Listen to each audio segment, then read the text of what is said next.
Welcome, everybody, to the LIPSEY'S Aim Higher podcast. I'm Rob Abrazino. We've got a special guest here today, Jared from B&T. What's going on, man? Hey, how are you? Good, good. I'm glad you stopped by. Yeah, happy to be here. We've got some new products, and we got a lot to talk about here. How's the show been for you so far? Busy. Yeah. Definitely really busy, but busy's good. So this might be the year of the suppressor, right? I think so. This is huge. Yeah. We'll talk about that in a second, because we've obviously had the laws and things change, and, Yep. and the $200 tax fee is gone now, which is fantastic. Excellent news. You guys have been at this for a little while, but why don't you give a little brief history on the company and just kind of a background for anyone who's not familiar, maybe. Yeah, absolutely. So B&T USA specifically, we've been doing suppressor manufacturing for a long time. And when you go back to the Switzerland and the Swiss, they're the largest and longest manufacturer of suppressors in the world. Majority of that was international, Europe and whatnot. Yeah. So going back to 2012, give or take, B&T USA really started to get traction, the Army SMG contract, and started to introduce some of that expertise from those suppressors that people loved in Europe here in the US for the first time. Yeah. Going back to about 2.5, 3 years ago, give or take, we started dabbling with 3D printing quite a bit. Since then, we've become masters of the craft, and so now when you're looking at a 26 offering, we don't offer the aluminum legacy cans anymore, Right. the manual manufacturing, the labor, due to two reasons. One, due to performance and what we can get away with on the creative side, baffle design. Right. Not worried about costs from how much does it cost to make suppressor due to the baffle design, Right. but more focusing on performance, and if you can create it and you can put a design to it, you can print it. So the intricate baffle design of maybe that would be a better performing suppressor, but the cost of manufacturing it and how long it would take, Right. that conversation goes right out the window now, which is exciting for everybody. Yeah. So when you're looking at here, we have a good offering of some of our new suppressors as well as some of our staples, 3D printing. I always like to kick things off because it does a great job of highlighting where we're going, and I think it's exciting for everybody. So this is our 556 XH, specifically our compact can. Yeah. So what you're holding is a 100% 3D printed titanium can. I just can't believe that, man. Yeah. I'm just not. I don't know much about 3D printing, to be honest with you, but I'm amazed to hold something like this and just see like the quality, precision, all of it. And I mean, to know this, it kind of blows my mind. Yeah, absolutely. And really, it's the XH can. And what the H comes from is the hybrid. So that's hybrid technology. So not only is a 100% 3D printed can, you get an Inconel blast baffle in it. So you're dealing with the best of both worlds, right? You're dealing with the lightweight savings of Right. titanium, Yeah. but you're getting that durability of Inconel where it matters most in that blast baffle. So notoriously, Inconel is that durable, heavyweight material. Usually to get that full auto rating, you're dealing with a heavy Inconel can. That is, believe it or not, a SOCOM certified full auto rated suppressor. Nice. So where we're getting with titanium with the blend of Inconel is you're getting a lightweight suppressor that's actually full auto rated.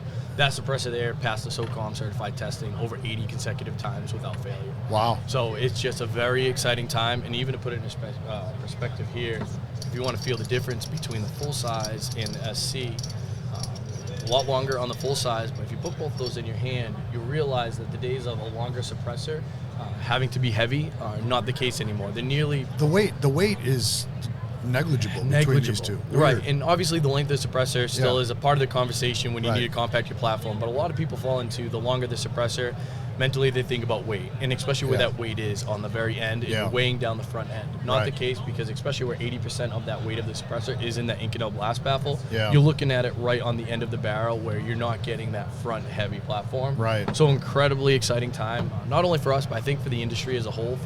We've been crying for quiet suppressors for a long time, Yeah, right? And I yeah. think we're going into 26 and we're actually getting to that point where the perception of quiet and the disappointment of they expect a movie quiet suppressor, but now when they're getting that suppressor in hand, they're actually very excited for what it sounds like Right. through the ear. Right. And I would say we're just getting that point last year into this year, and even to speak to the strength of our titanium suppressors, where we were when we started to where we are now, Yeah. truly becoming masters of the craft. That's our Tiger 22 suppressor. Yeah, this is great, man. This is like- It pretty much floats, right? Yeah. But There's nothing. to blow your mind, that is rated for 223 bolt action as well as 5.7. Really? And there's no Inconel involved. So when you're talking about just the strength of titanium and where we were to where we are now, Yeah. it's came leaps and bounds. And I can tell you internally, for my testing and trying to destroy these suppressors, we put those on AR-15 carbines and let them rip all day. Yeah. The suppressor doesn't fail. What's going to happen is you're going to get degradation of the bore size. Yeah. And so you're going to have a worse sounding suppressor, in short order. Right. But the suppressor itself isn't failing. So just incredibly exciting time.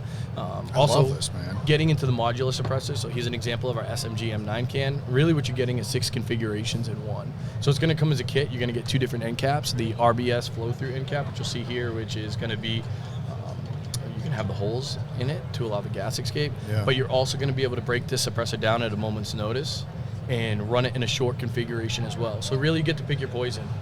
You can just throw that end cap on there, Yeah, and then that's you have a cool. K-size suppressor. Majority of our mainline suppressors are hub compatible as well. So the days of I have to pick a suppressor for a specific platform, and I'm kind of locked into that, and I have to buy another one, Right. are certainly far behind us. So whether it's a B&T hub, a direct mount hub, a competitor hub, Right. as long as it's to hub standard thread pitch, you can use any of those hubs on the market. So if you're a muzzle device guy, you want a direct thread, you really have the full world open to Are you. we standardizing thread pitches on suppressors now? Are we getting there? We are. Because that's always been kind of confusing and a little off-putting because you need adapters for this or that. You know what I mean? But we're getting there, huh? Yes, I mean, universally between different brands. I mean, I would say we're there now. Yeah. Even for us, I mean, it's not like we coined a hub thread pitch standard Right. industry. Yeah. I think, again, an exciting time of companies coming together and aligning and not fighting. We're not siloing Right. our customer base, right? Yeah. So, and that's a great example of that. Now, everyone falls into that same hub standard thread pitch, and it's not necessarily B&T thing. It's a market thing. Yeah. It's nothing that was put on paper and Right. we decided to do it and had a meeting. No, not the case. It's Right. just we're trying to push the envelope, and Sure. very exciting time. Sure. What's your prediction this year, kind of moving forward again with the changes in the laws and things like that with suppressors? I mean, what are you guys seeing?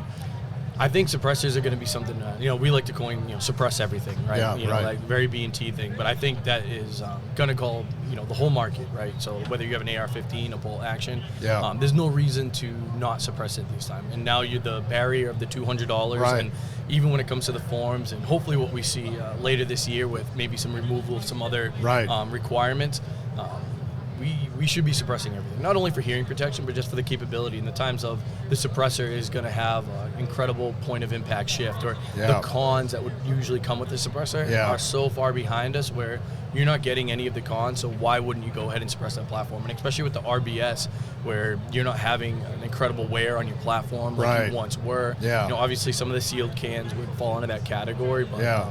all the pros without any of the cons, Yeah. and now without the $200 tax in, it's just good for everybody. Yeah, I mean, everybody's really excited about it.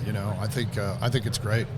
Are these all new at the show here? Yep, they're all at the show. So this year we knew, with all the people jumping into the market with suppressors, and you're going to see an incredible Have you amount guys of new ramped companies. up like staff and production, or Yeah, kind so- of anticipating this shift, I guess? Yeah, and I'll give you a little behind the curtain. So we recently, B&T USA, relocated to Utah. We're right outside of Salt Lake City in Harriman. We were in Tampa for a long time. Yeah. The reason for that is due to suppressors. So now B&T showcases Suppressor Farm is the best way to put it in Utah. Yeah. Not only to keep up with capacity, we're trying to make this sure that this year isn't the year that you order a B&T suppressor and you're waiting 4 months, right? Right. We want to keep up with demand, and we have a state-of-the-art printer showing up pretty much once every 2 weeks at this point to the facility. So capacity and pushing the envelope. The Tiger's a great example of that.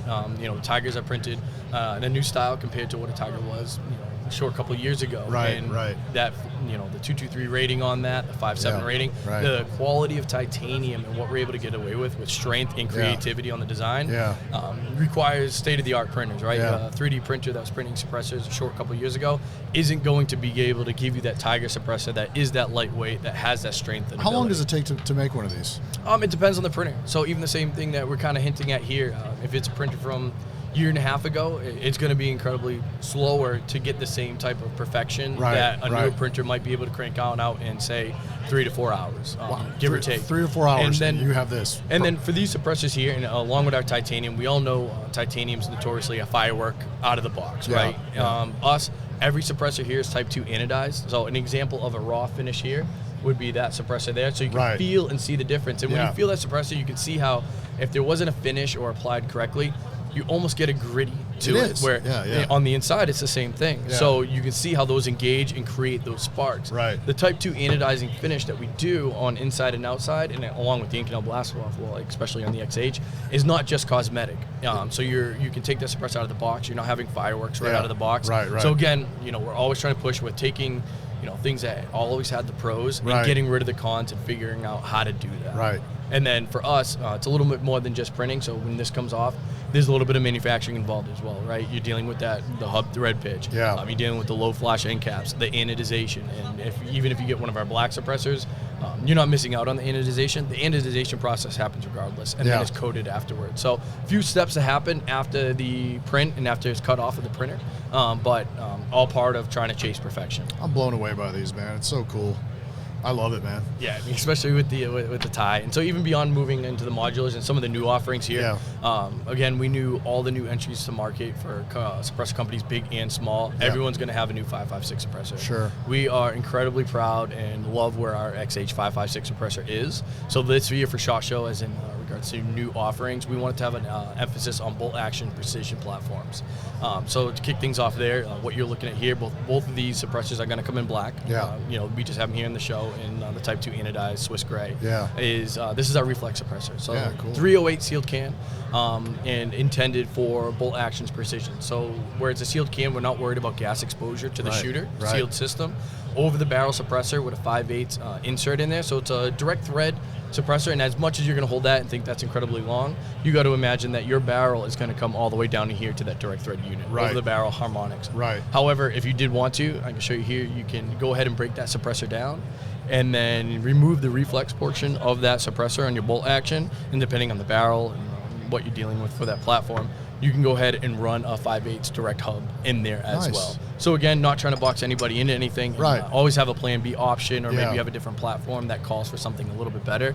You got that ability. So the Tyrex suppressor is for 30 cal is available now, and both these suppressors are available to order and shipping and printing as we speak. Yeah.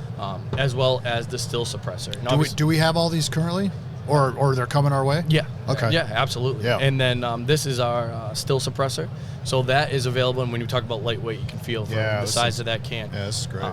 And 300 blackout and 8.6 is the emphasis on that. Again, it is a bolt action precision platform, so it's sealed. Yeah. Not worried about gas exposure. Right. However, that one is also hub compatible. So if you did want to go ahead and use it on a carbine, you're certainly good to go on that. Right. Is it going to be a little bit gassy? Right. Of course, it's a sealed can. Sure. Is it probably going to be the best sounding 300 blackout can that you've heard? Yeah. Most likely. Yeah. So, pros and cons, but the emphasis on both of those are the bolt action. Yeah. And that's because we're incredibly proud of our 556 XH. And we know the market's about to be saturated with new 556 offerings, Absolutely. which is exciting for everybody. Well, man, I'll tell you what, I really appreciate you coming by. This stuff's awesome. Where's your booth at? We're about over there, right over to the right. So we're about 3-minute walk from here. Okay. Not far. All right. Well, and where can people find you? Online, website, social media? Yeah, absolutely. btusa.com. We're also on Instagram, B&T LLC, and then beyond our website, reach on out to us anytime. Service at bt-usa.com. Give us a call. Questions, concerns. You want to just shoot the breeze, give us a call. Yeah, there we go. I really appreciate you coming by, Jared. Yeah, Seriously, thanks for man. having us. Yeah, it's cool to learn about this stuff, man. So we love you guys. you know where to find these guys, and you know where to find us at LIPSEY'S Guns. And man, have a great rest of the show, dude. Yeah, you too. We're winding it down finally. Yeah, we made it. All right, cool. Till next time, aim higher.